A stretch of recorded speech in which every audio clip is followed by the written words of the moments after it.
டெல்லியில் அதிமுக பொதுச் செயலாளர் எடப்பாடி பழனிசாமி பாஜகவின் முக்கிய தலைவர்களில் ஒருவரான அமித் ஷாவை சந்தித்து பேசியிருப்பது அரசியல் வட்டாரங்களில் பலவிதமான ஊகங்களுக்கு வழிவகுத்துள்ள நிலையில் இரண்டு கட்சிகளும் மீண்டும் கூட்டணி சேர்வதற்கான பேச்சுவார்த்தை தொடங்கியிருப்பதாக தகவல்கள் வெளியாகியிருக்கின்றன. பாஜகவுடன் அதிமுக மீண்டும் கூட்டணி சேரும் பட்சத்தில் அது திமுகவுக்கு பெரும் பிளஸ் ஆகஸ்ட் இருக்கும் என அரசியல் வல்லுநர்கள் கருதுகின்றனர். அதோடு விஜயின் தவகவும் இதனால் பயன் அடையும் என கூறப்படுகிறது. டெல்லியில் முக்கிய சந்திப்பு. தமிழ்நாட்டில் அடுத்த ஆண்டு சட்டமன்ற தேர்தல் நடைபெற உள்ள நிலையில் அனைத்து கட்சிகளும் அதற்கு தயாராகி வருகின்றன. ஒருபுறம் கூட்டணி வியூகம் வாக்குறுதி என திமுக பக்காவாக வேலை செய்து வருகிறது. மறுபுறம் எதுவும் உறுதியாகாத நிலையில் அதிமுக தவிர்த்து வருகிறது.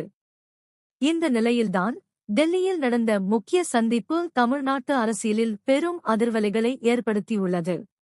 தமிழ்நாட்டின் முன்னாள் முதலமைச்சரும் அதிமுக பொதுச் செயலாளருமான எடப்பாடி பழனிசாமி, மத்திய உள்துறை அமைச்சரும் பாஜகவின் முக்கிய தலைவர்களில் ஒருவருமான அமித் ஷாவை சந்தித்து பேசியிருக்கிறார். இருவரும் கூட்டணி பேச்சுவார்த்தையை தொடங்கியிருப்பதாக தகவல்கள் வெளியாகியிருக்கின்றன.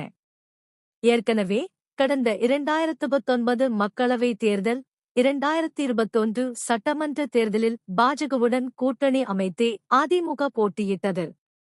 இரண்டிலும் படுதோல்வி. கடந்தாண்டு நடந்த மக்களவைத் தேர்தலில் பாஜக கூட்டணியில் இருந்து வெளியேறிய அதிமுக தனியே கூட்டணி அமைத்து போட்டியிட்டது. அதிலும் தோல்வி.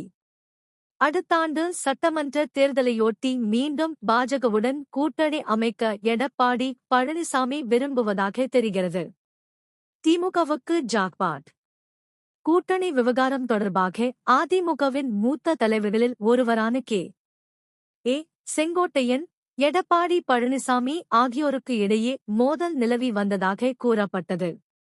முன்னாள் முதலமைச்சர் பன்னீர்செல்வம், சசிகலா ஆகியோரை கட்சியில் மீண்டும் சேர்த்து பாஜகவுடன் கூட்டணி அமைக்க செங்கோட்டையன் அழுத்தம் தந்ததாக கூறப்பட்டது.